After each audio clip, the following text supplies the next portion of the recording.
The rain on the tarmac in Portland doesn't fall. A cold, wet gauze pressing down on the runway lights, turning them into smeared halos of amber.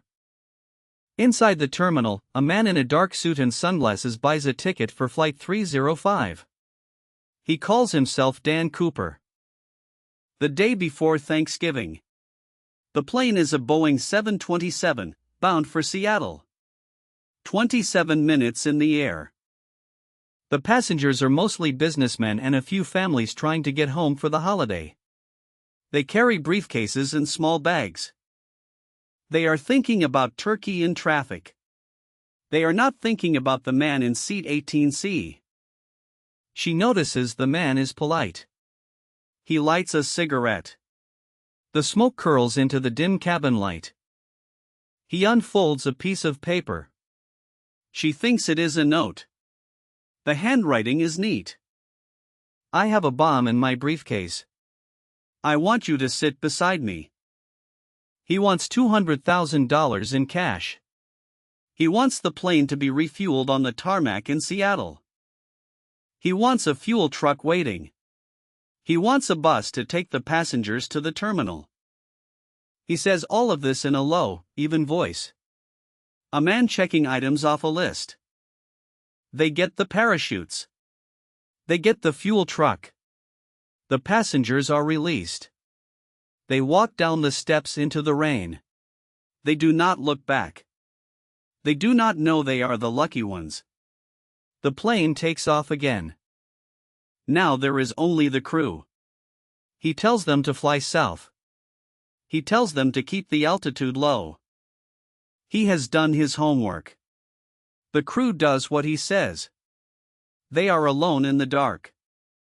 He puts on one of the parachutes. He ties the bag of money to his chest. He tells the flight engineer to go to the cockpit. The rear stairway lowers. The cabin lights flicker. The temperature drops. The crew feels the change in pressure. The stairway bangs against the fuselage. They fly for another hour before they land in Reno. They open the rear door. The stairway is still down. A bundle of red construction paper and wires. The FBI launches the largest manhunt in its history. They search the woods. They search the rivers. They search the mountains.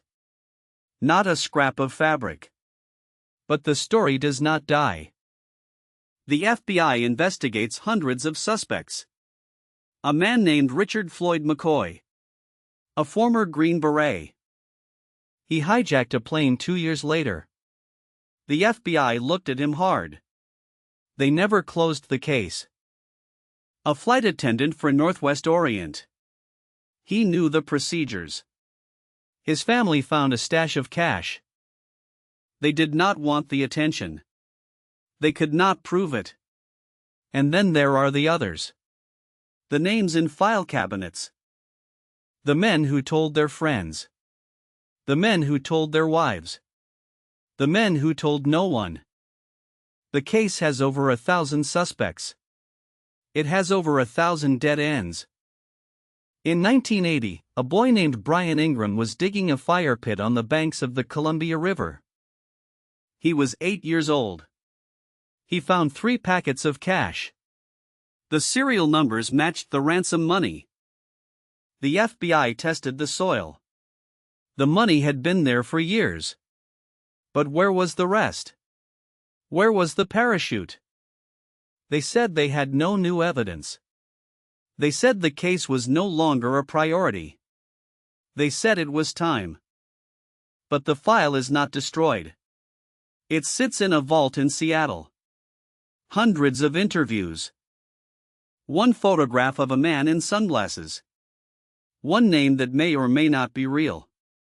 And the question remains. He was a man who walked onto a plane, took $200,000, and jumped into a storm. He was a man who prepared. He was a man who gambled. He was a man who either died in the trees or walked into a new life with a bag of cash and a story he could never tell. There is no justice here.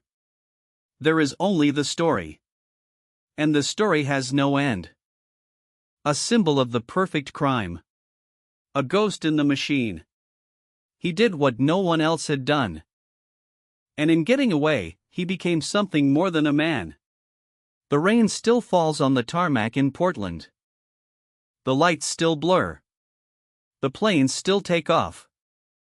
Somewhere, in the dark, under the trees, in the cold earth or the cold water, there is a truth that refuses to surface.